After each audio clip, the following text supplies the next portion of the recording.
Welcome, everybody, to the NFL Presidential Address. I am Lawrence Presman. This is week 3, and we've got 3 parts to the NFL Presidential Address. This is part 1, and we're going to look at the Thursday night football game, the Giants in San Francisco. We're also going to take apart New Orleans, Green Bay, Houston, and Jacksonville, and Tennessee and Cleveland. Make sure to check out part 2 and 3. And just a full disclaimer, in part 3 this week and moving forward, I will be giving you actual teaser bets that I am making. Let's get into the first game. New York Giants plus 10 against San Francisco. The line now is 45. We are taping on Tuesday. Lines will change. Let's go. Which Giants team is going to show up? That is the question. The one that couldn't score a single point for the first 6 quarters of the season, or the one that had one of the best halves in the history of football? Here is what I know. The Giants team has a bad defense. That is for sure. Arizona was able to move the ball up and down on this team. And their offense, though, once they get going, they can score with anyone. With Danny Dimes' ability to run, this is a dangerous offense. I would be very careful to send the kitchen sink at Danny Dimes. Don't open the lanes up for him. You blitz this man, and he's going to find a spot to run. What I also know is that this Giants team has to be coming into this game feeling pretty damn good about themselves. They were about to start the season 0-2, and they then made a comeback for the ages. Losing Barkley it's a big deal, but it's not as big a deal as you might think.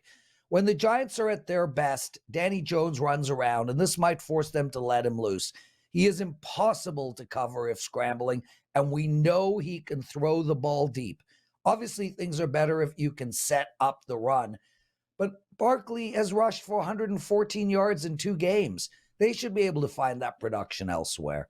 As for the 49ers, the Rams were able to walk up and down the field on them all day, and I was very, very surprised by that.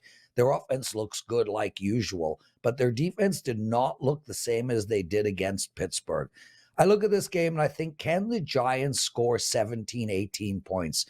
If you think they can, then the only way to bet this is to take the dog and the over.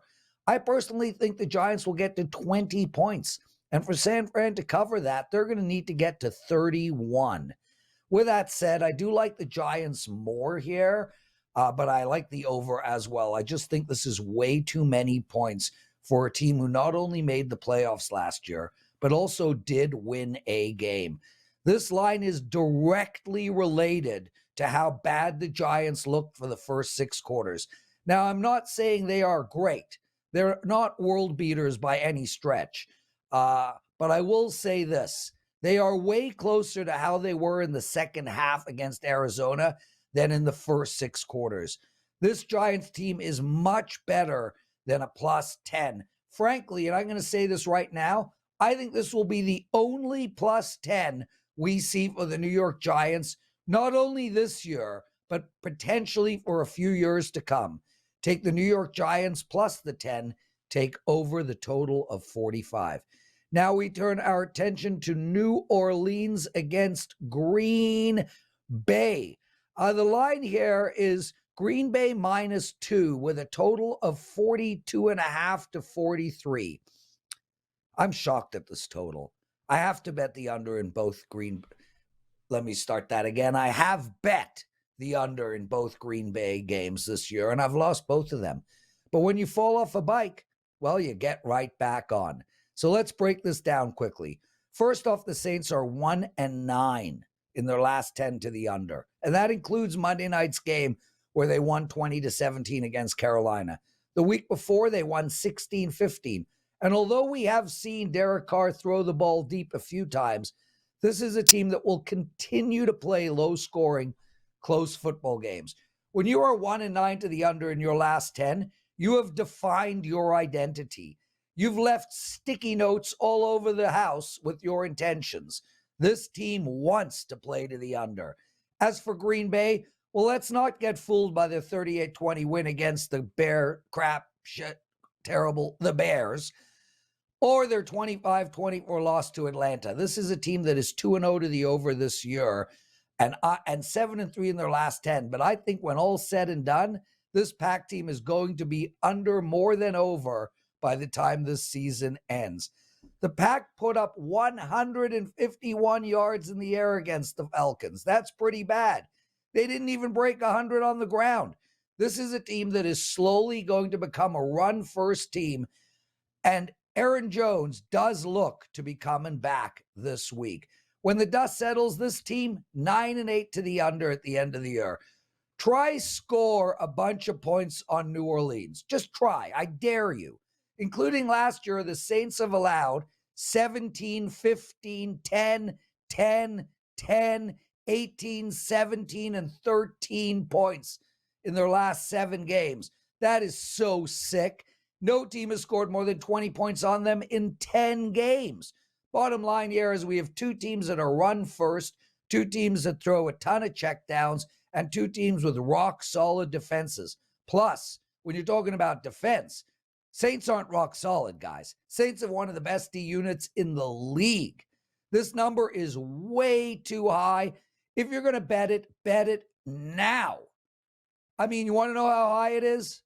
Me on a mushroom trip at the Dead concert in Pittsburgh in July.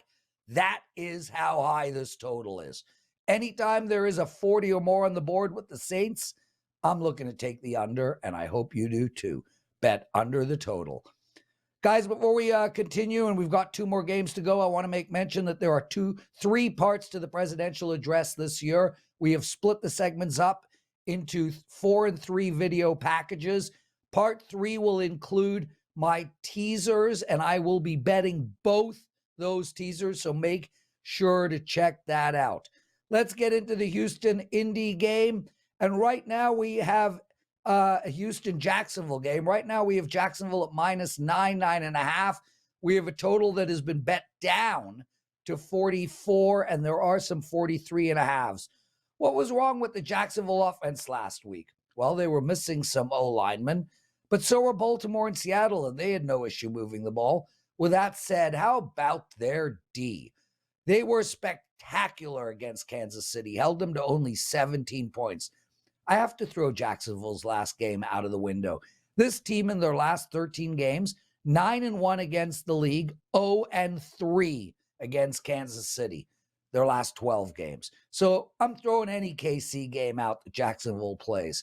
As for the Texans, I'm impressed with CJ so far, but they are really struggling in the red zone. This team over 2 games is averaging 14.5 points per game, which will simply not get it done. And especially not against Jacksonville. Houston can get more than that. So let's put the Texans down for, say, 17 points tops. Now, what will Jacksonville do? The Texans have played 2 teams that are middle of the pack in scoring, and they've allowed 56 points in combined. I think we see Jacksonville get a minimum of 31 points here. I think this game is 31-17 written all over it. Bet Jacksonville minus the points and take over the total. Now we go to Tennessee against Cleveland. Shame about Nick Chubb. We have Cleveland right now at -3. This total is 39.5. And again, it has been bet down from 40.5. Although I might not be one of those smart guys that bet the under already, I plan on betting the under this week. What fascinated me about the Cleveland-Pittsburgh game is we watched 2 of the best defenses in football shut the game down, and still there were close to 40 points put up. Pittsburgh's D got 2 themselves, 2 touchdowns themselves. The Titans just put up the biggest score they have achieved in 10 games. They put up 27 on the Chargers, but before that, this team put up 15, 16, 13, 14, 14, 22, 10, and 16 in their last 8 games. They broke 16 once in their last 8 games. Cleveland is no difference. Watson is not stretching the field, and even with Chubb out, they're still going to rely heavily on the run. From Cleveland's perspective, they are happy playing field position and letting their elite world-class D do the work. I just don't know how the points are going to be scored in this game. I think we could realistically see a 2013 game here. That's still 7 points less than the total. As for the side, I do lean on Cleveland here for the simple fact that I cannot see Tennessee getting more than one touchdown. Furthermore, this is a great spot to bet Cleveland coming off an unlucky loss against Pittsburgh, and also a bad spot to bet the Titans, as I think they are not as good as they showed last week. If Cleveland is going to make a run, it is these games they must win. Take Cleveland Browns minus the 3.5, and take the under. And I do prefer the under. That's it for part 1 of the NFL Presidential Address. Make sure to check out part 2 and 3. I'm excited to be doing this. I'm excited for week 3. Let's go get them.